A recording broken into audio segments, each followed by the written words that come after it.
인권의 선을 넘는 사례들을 속 시원하게 파헤쳐보는 인권사이다. 안녕하세요. 아나운서 유수민입니다. 네 번째 시간은 이런 화두를 던지면서 좀 이야기를 시작해보고 싶습니다. 여러분, 인공지능이 때로는 소름 끼쳤던 적이 있지 않나요? 어느 날 스치듯 얘기했던 상품이 팝업 광고에 뜬다거나 아니면 내가 봤던 재미있는 영상을 이미 내 주변 모두가 봤던 경험. 저는 가끔 그럴 때마다 대체 인공지능은 어디까지 아는 걸까 궁금해지기도 하는데요. 오늘은 이 화두로 국가인권위원회에서 권고한 결정을 함께 살펴보고 인공지능 개발과 활용에 관한 인권 가이드라인에 대해서 이야기를 해보려고 합니다. 이야기를 풍성하게 만들어주실 전문가분도 함께 하겠습니다. 안녕하세요. 안녕하세요. 네. 저는 사단법인 정보인권연구소의 장여경 상임이사입니다. 네, 반갑습니다.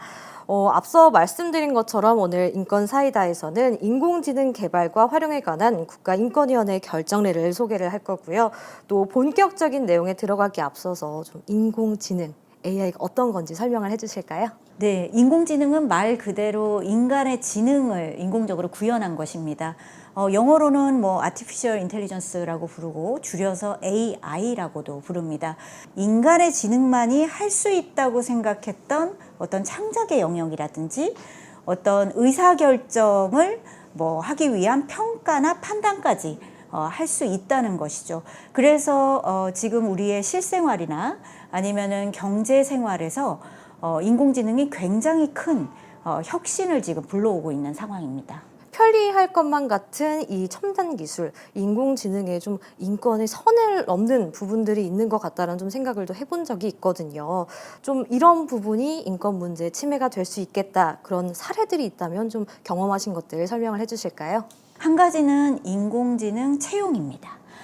이게 이제 코로나19로 비대면 환경이 확산되고 또 공공기관의 채용이 좀 공정하게 이루어져야 된다 그러면서 굉장히 많은 공공기관과 또 민간 기업들이 인공지능 채용을 널리 도입을 했습니다. 그래서 요즘에 지원자들이 면접을 보러 가면 사람 대신 이렇게 컴퓨터 화면 같은 그 앞에 앉아가지고 이제 면접을 봐야 되는 경우들이 있습니다. 네. 이제 문제는 나를 지금 평가하고 있는 이 기술이 나를 공정하게 평가를 하는지 굉장히 불안해한다는 데 있습니다. 네. 이것은 이제 한편으로는 인공지능이 굉장히 불투명하기 때문에 발생하는 문제입니다.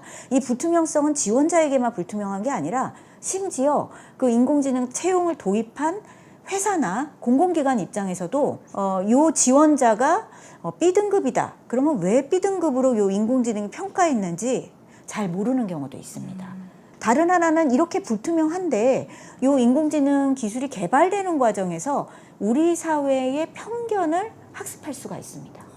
요 회사나 요 공공기관이 원하는 인재는 외향이 굉장히 뛰어나고 서울 말씨를 써야 되고 또 장애가 없어야 되고 남성이어야 되고 이런 식의 우리 사회에 기존에 있었던 역사적이고 사회적인 편견조차도 인공지능이 학습을 했을 수 있다는 거죠. 네. 그렇다면 인공지능이 우리 사회가 금지하고 있는 차별적인 채용을 하게 되는 그런 부작용이 있을 수 있습니다. 이야기를 들으니까 인공지능의 개발이나 활용에 관한 인권 가이드라인은 필수라는 생각이 드는데요. 그 가이드라인을 만들며 필요성을 서술한 국가인권위원회의 결정 내용을 지금 바로 소개해 드릴게요. 인권 가이드라인의 주요 내용은 인간의 존엄성, 투명성과 설명 의무, 자기 결정권의 보장, 차별 금지, 인공지능 인권 영향평가 시행, 위험도 등급 및 관련 법 제도 마련에 따릅니다. 제1절 인간의 존엄성. 인공지능은 인간의 존엄과 가치 및 행복을 추구할 권리에 부합하는 방향으로 개발 및 활용되어야 하며 개인의 선택과 판단 및 결정을 강요하거나 자율성을 침해할 수 없습니다. 제2절 투명성과 설명 의무. 공공기관이 인공지능을 통한 의사결정을 할 때 설명 가능한 인공지능이 활용되어야 하며 특히 조달의 경우 입찰 단계부터 설명 가능성이 보장되어야 합니다. 인공지능은 사용된 데이터와 인공지능 알고리즘의 주요 요소를 일반에게 공개하고 설명해야 합니다. 특히 완전히 자동화된 의사결정으로만 개인에게 법적 효력 또는 생명, 신체, 정신, 재산에 중대한 영향을 미치는 일은 제한되어야 합니다. 제3절 자기결정권의 보장. 개인정보 자기결정권은 정보 주체의 자기 정보에 대한 통제력을 보장하기 위한 것이고, 가장 중요한 정보 주체의 동의는 단순한 외형적 의사표시만이 아니라 정보 주체가 개인정보 처리에 대한 재반 상황을 충분히 설명받고 자유의사에 따라 결정하는 것을 의미합니다. 정보 주체는 인공지능 서비스가 언제, 어디서 자신의 개인정보를 수집하고 어떻게 개인정보를 처리하고 사용, 보관, 삭제하는지에 대해 알고 참여할 권리가 있습니다. 제4절 차별 금지.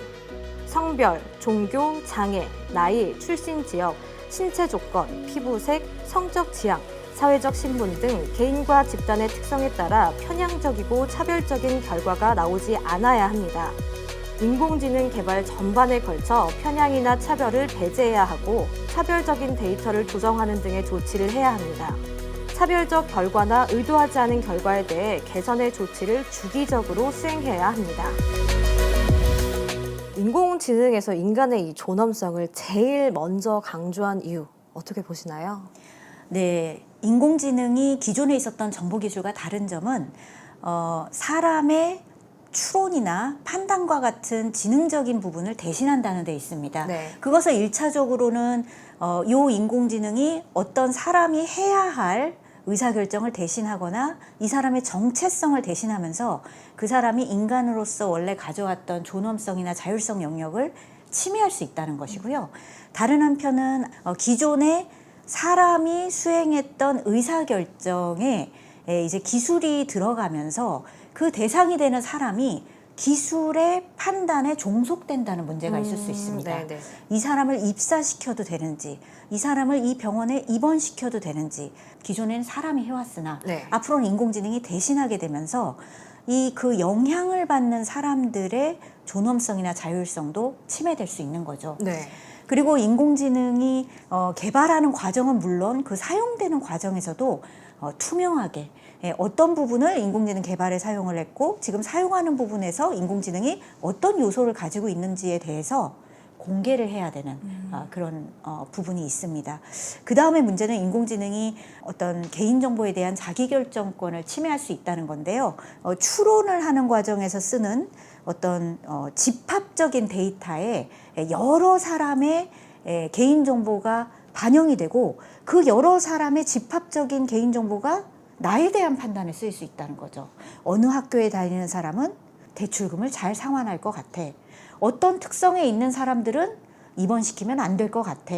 이런 식으로 집단적인 의사결정에 그 사용된 데이터가 나에 대해서 적용이 되는 그런 부분이 굉장히 결정권을 침해할 수 있다는 문제가 있습니다. 마지막으로 이렇게 적용이 된 인공지능이 기존에 있었던 우리 사회에 편향된 차별적인 의사결정이나 아니면 혐오나 편견을 학습을 해서 그것을 의사결정에 쓸 수 있다는 문제가 있습니다.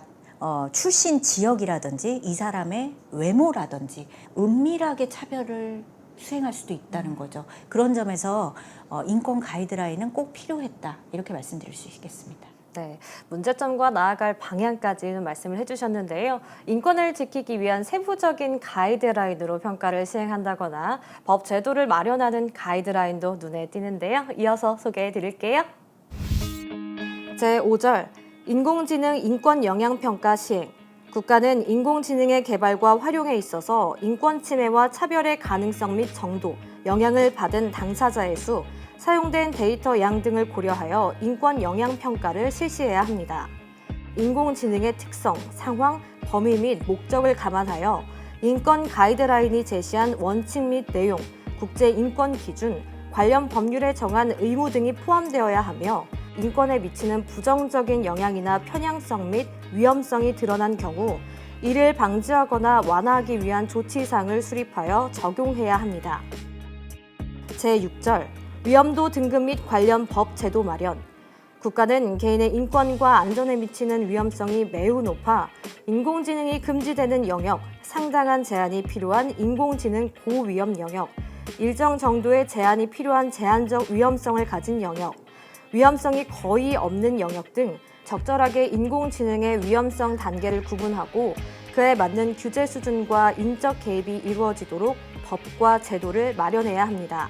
국가는 인공지능을 독립적이고 효과적으로 감독할 수 있는 체계를 수립하여 개인의 인권과 안정을 보장하고 인공지능에 의해 피해를 입은 사람이 진정을 제기하는 등의 방법으로 권리 구제를 받을 수 있는 기회를 제공해야 합니다. 네, 그렇다면 전문가님, 인권 영향 평가에는 좀 어떤 내용들이 추가로 들어가면 좋을까요?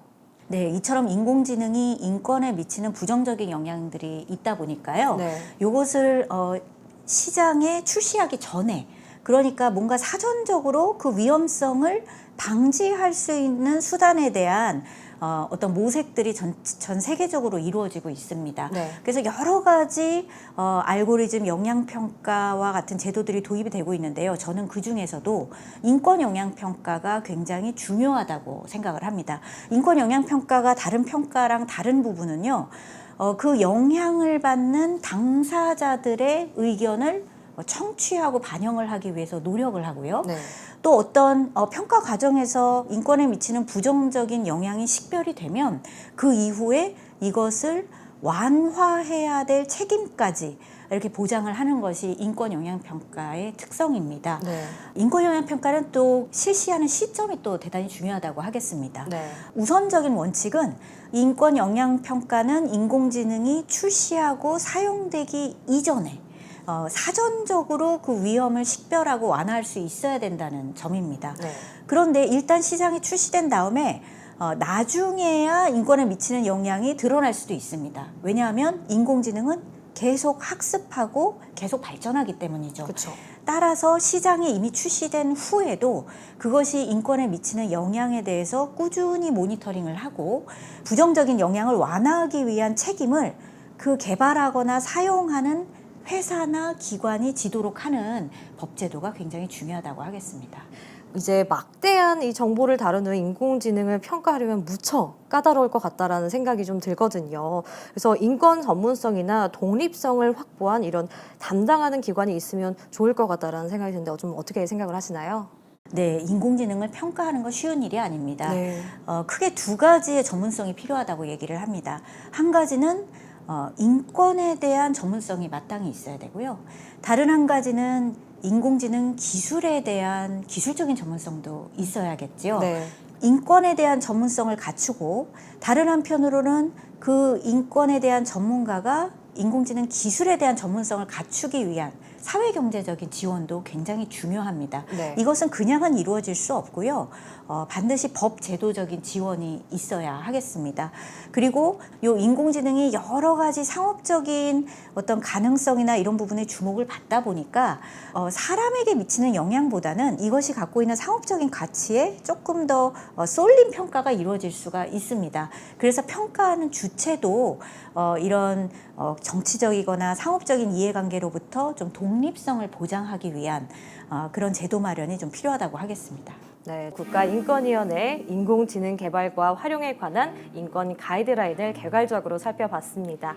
이 가이드라인대로만 인공지능 개발이나 보급이 잘 지켜진다면 좀 더 안심할 수 있겠네요. 주문을 읽기 전에 오늘 함께해 주신 전문가분의 소감을 좀 듣고 싶은데 전문가님 오늘 좀 어떠셨나요? 네, 인공지능이 낯설지만 이미 우리 생활에 많이 들어왔는데요. 인공지능의 인권적인 측면에 대해서 살펴볼 수 있었다는 점에서 굉장히 소중한 시간이었다고 생각을 합니다. 네, 인권의 선을 넘는 사례들을 속 시원하게 파헤쳐보는 인권사이다. 오늘은 인공지능의 인권 가이드라인을 살펴보고 국가의 역할에 대해 심도 있게 논의해보는 시간이었습니다. 지금까지 아나운서 유수미, 장여경이었습니다. 네, 감사합니다. 국가인권위원회는 국가인권위원회법 제25조 제1항의 규정에 따라 다음과 같이 권고합니다. 1. 국무총리에게 부침의 인공지능 개발과 활용에 관한 인권 가이드라인에 기초하여 인공지능 관련 정책이 수립 이행되고 관계 법령이 재개정되도록 관련 부처들을 유기적으로 조정하고 통할할 것을 권고합니다. 2. 과학기술정보통신부 장관, 개인정보보호위원회 위원장, 방송통신위원회 위원장, 공정거래위원회 위원장, 금융위원회 위원장에게 부침의 인공지능 개발과 활용에 관한 인권 가이드라인을 준수하여 인공지능 관련 정책을 수립 이행하고 관계 법령을 재개정할 것을 권고합니다. 공공기관 및 민간기업이 부침해 인공지능 개발과 활용에 관한 인권 가이드라인을 준수하여 인공지능으로 인한 인권 침해 및 차별이 발생하지 않도록 적극적으로 관리 감독할 것을 권고합니다.